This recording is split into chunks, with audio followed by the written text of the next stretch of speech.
Dagon, une nouvelle de Howard Phillips Lovecraft, d'après la traduction de Paul Pérez pour les éditions J'ai lu, 2003.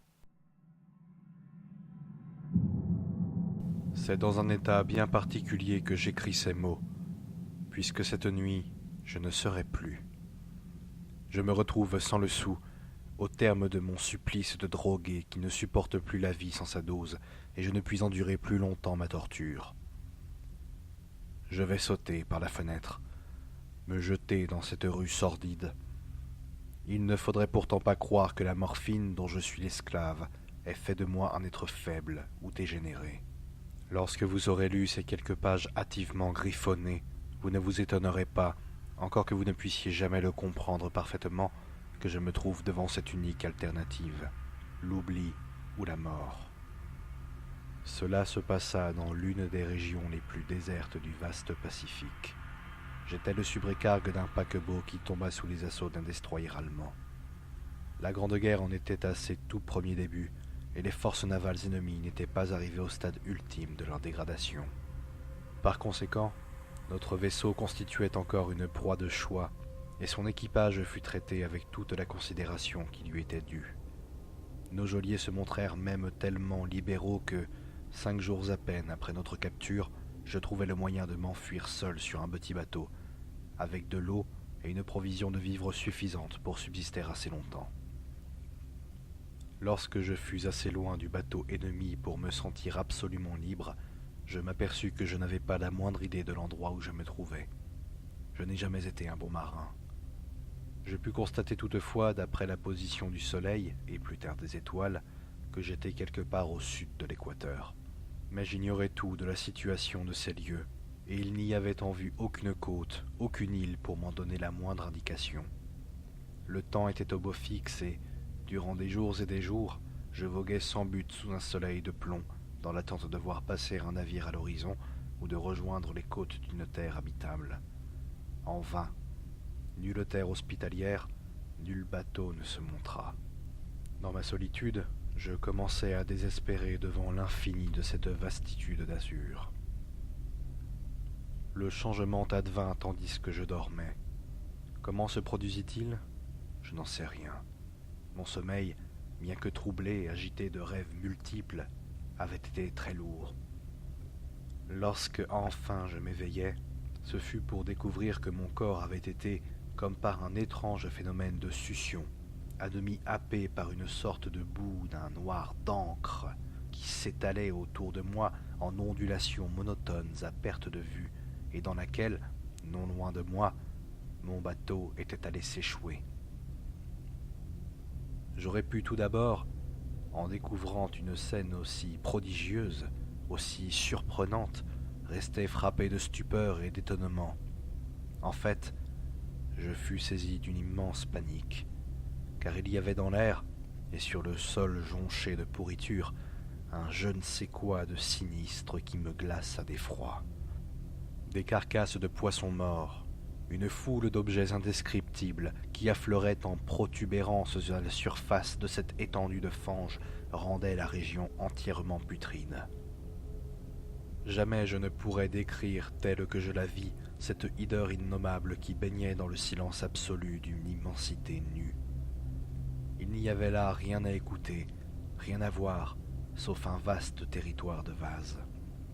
La peur que fit naître en moi ce paysage uniforme et muet m'oppressa tant que j'en eus la nausée. Le soleil étincelait du haut d'un ciel sans nuages qui me sembla presque noir, comme s'il eût reflété lui-même le marais d'encre qui était sous mes pieds. Comme je rampais pour rejoindre mon bateau, je me rendis compte qu'il n'y avait à ma situation qu'une seule explication. Lors d'une éruption volcanique, une partie des grands fonds océaniques avait dû émerger, ramenant ainsi en surface des régions qui, depuis des millions d'années, étaient restées cachées sous d'insondables profondeurs aquatiques.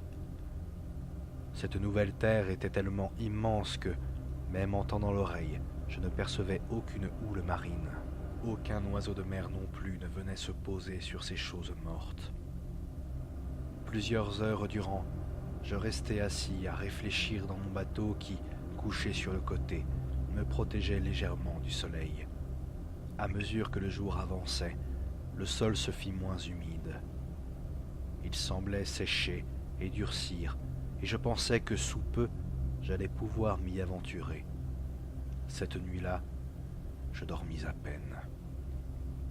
Le lendemain, je préparais un pactage de vivres et d'eau en vue d'un voyage à travers ces terres, à la recherche de la mer évanouie et dans l'espoir d'une délivrance.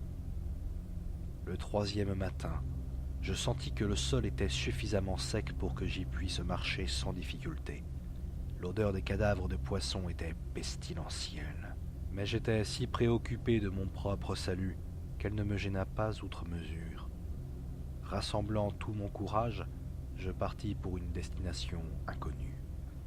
Tout au long du jour, je me dirigeais vers l'ouest, en direction d'un monticule qui se détachait à l'horizon de ce désert.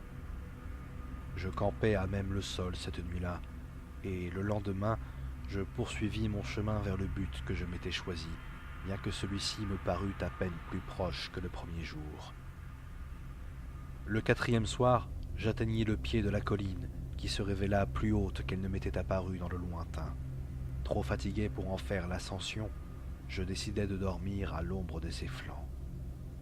Je ne sais pas pourquoi mes rêves furent si délirants cette nuit-là, mais avant même que la lune blême et gibbeuse ne s'élevât au-dessus de la plaine orientale, je me réveillai couvert d'une sueur glacée, et je décidai de ne plus fermer l'œil. Des visions comme celles qui s'étaient imposées à mes yeux étaient trop horribles pour que je puisse les supporter une fois de plus. Dans le rougeoiement de la lune, je constatais pourtant combien j'avais été imprudent d'entreprendre ce voyage en plein jour. Il m'aurait coûté moins d'énergie d'accomplir cette expédition lorsque le soleil aveuglant et brûlant était absent de l'horizon. Pourtant, je me sentais maintenant la force de faire l'ascension qui, la veille au crépuscule, m'avait semblé irréalisable. Après avoir ramassé mon bagage, je me dirigeais vers la crête. J'ai déjà dit que la monotonie de la plaine était pour moi la source d'une horreur diffuse, mais je pense que cette horreur devint plus forte lorsque j'atteignis le sommet et que j'aperçus en contrebas sur l'autre versant des gorges si profondes que la lune, qui n'avait pas encore atteint son apogée, ne pouvait en éclairer tous les sombres replis. Je me sentis au sommet du monde, penché sur le chaos insondable d'une éternelle nuit.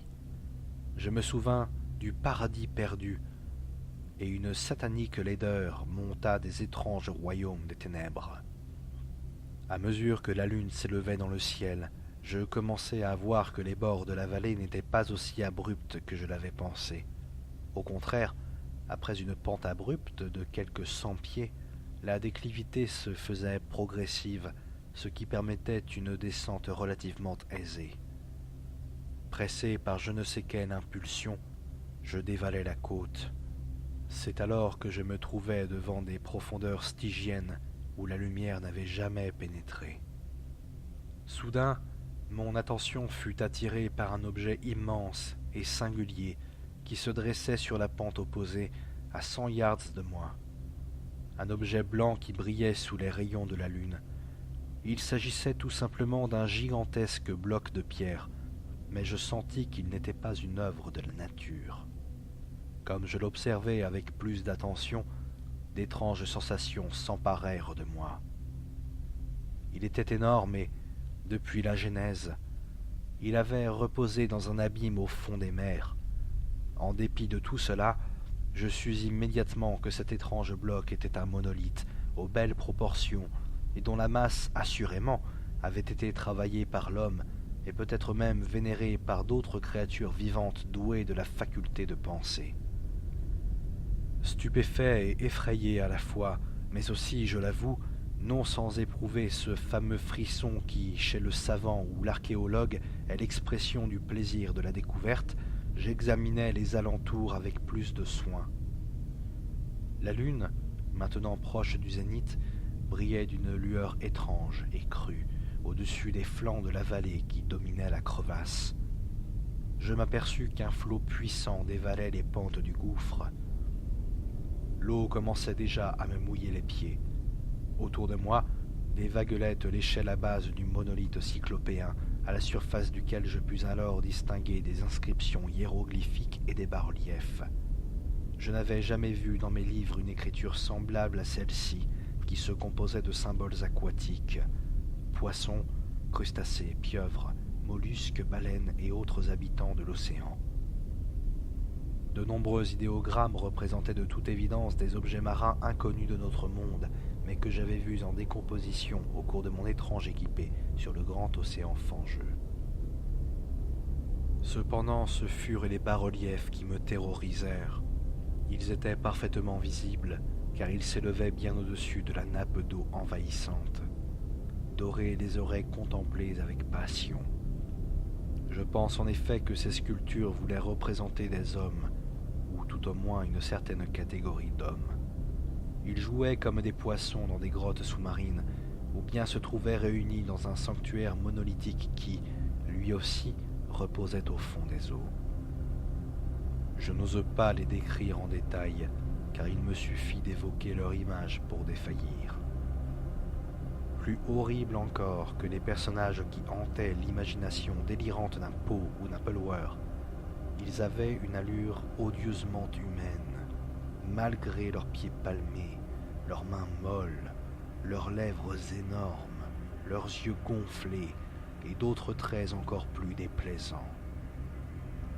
Ces créatures semblaient avoir été sculptées sans souci des proportions. La baleine qui, sur le bas-relief, succombait, victime de l'une de ces créatures, était à peine plus grande que son agresseur. Je décidai que ces personnages grotesques ne pouvaient être que les dieux imaginaires de quelque tribu de pêcheurs ou de marins, engloutis avant même que naquît le tout premier ancêtre de Piltdown ou de l'homme de Néandertal.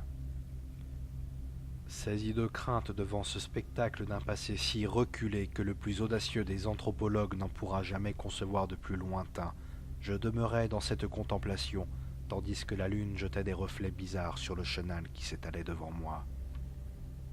Soudain, je vis la chose. Dans un léger remous au-dessus des eaux troubles, elle émergea.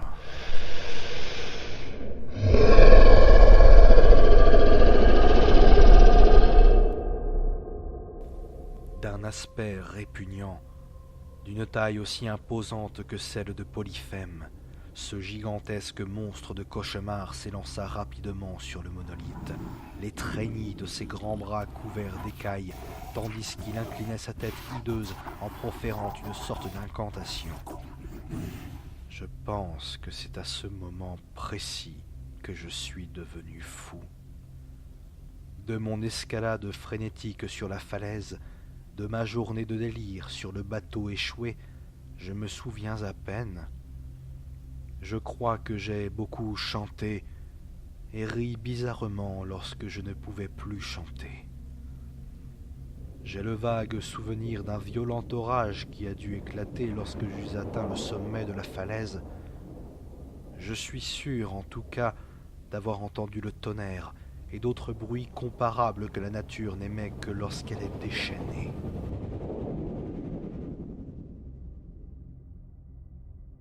Quand je suis sorti des ténèbres, je me trouvais dans un hôpital de San Francisco où m'avait déposé le capitaine d'un bateau américain qui m'avait recueilli en plein océan.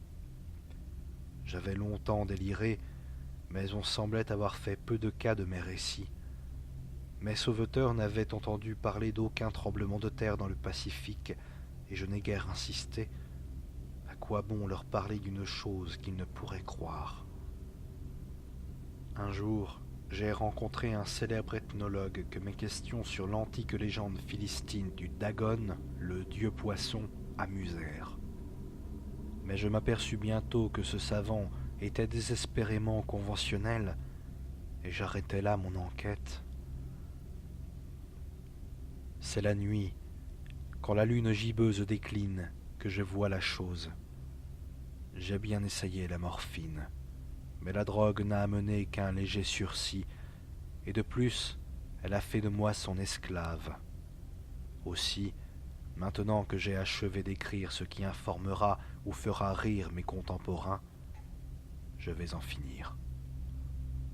Souvent, je me suis demandé si tout cela, au fond, n'était pas un simple fantasme, le résultat d'un accès de fièvre qui m'aurait saisi juste après mon évasion du vaisseau allemand. J'ai beau mettre en doute ces horribles souvenirs, cette vision hideuse me poursuit sans trêve. Je ne peux songer à la haute mer sans revoir, en frémissant, ces êtres sans nom qui nagent et pataugent dans leurs lits de vase, adorant leurs vieilles idoles de pierre, gravant leur propre image sur des obélisques de granit immergé. Mon rêve étrange se poursuit, et je vois le jour où ils s'élèveront au-dessus des flots pour engloutir l'humanité affaiblie par les guerres. Ce jour-là, les terres s'enfonceront, et le fond des sombres océans se dressera au-dessus des eaux pour envahir l'univers. La fin est toute proche. J'entends un bruit à ma porte.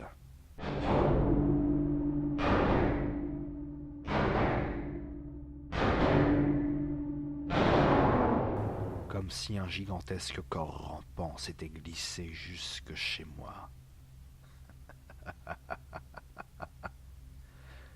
Il ne me trouvera pas.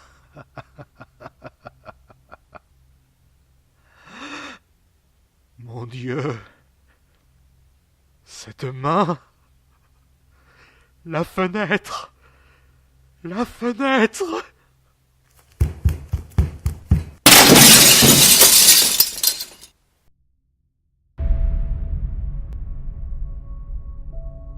Je vous remercie sincèrement d'avoir écouté cette lecture, la première pour ma part. J'espère qu'elle vous a plu et le cas échéant, je vous invite à vous abonner, à lui donner un petit pouce tentaculaire vers le haut bien entendu, et à invoquer vos sœurs et vos frères de culte pour tous nous amuser ensemble autour d'une orgie sacrificielle et démente. Si vous avez la moindre remarque, suggestion ou autre, vous pouvez m'en faire part dans les commentaires. Sur ce, je vous fais un petit bisou tout doux. Ftagn.